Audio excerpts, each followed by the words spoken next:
follow me. Tula vibes, tiri kumilan, the producer guns. Wangu mukuru, boss era. Dinam koma dola, shedu chakachkora. Datoba una banga wachitite na chakachkora. Manjiga mazibe kutindo vaita ora. Yakaba una rangu gumba wakachira. Kati ndini, kauya nerimwe patan. Dakatira ite ndamutigirira satan. Dini, kauya nerimwe patan. Dakatira ite ndamutigirira satan.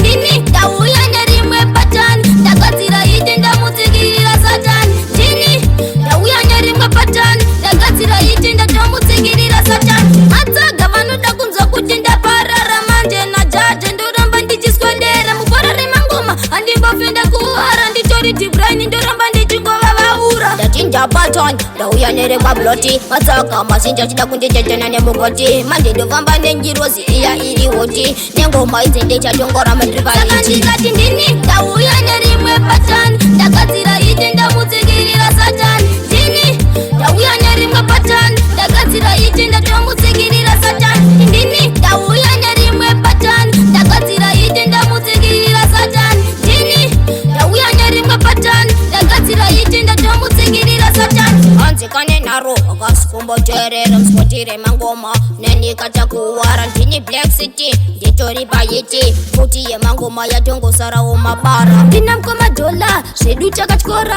ndatova una vanga vachitidena takatyora manje vazive kuti ndovaita hora ndakavaona rangu gomba vakachirikati ndini ndauya nerimwe patan ndakadzira ite ndamutsigirira satan ndini ndauya nerimwe patan ndakadzira ite ndatomutsigirira satan ndini ndauya nerimwe patan ndakadzira ite ndamutsigirira satan ndini ndauya nerimwe patan ndakadzira ite ndatomutsigirira satan matsaga vanoda kunzwa kuti ndaparara manje na jaje ndoramba ndichiswedera mukorare mangoma andingofenda kuhara nditori dibraini ndoramba ndichingova vaura ndatinda paton ndauya nere kwabloti matsaka masinja chida kunditetena nemugoti manje ndofamba nenjirozi iya iri hoti nengoma idzi ndechachongora madrivaiti ndikati ndini ndauya nerimwe patan ndakadzira ite ndamutsigirira satan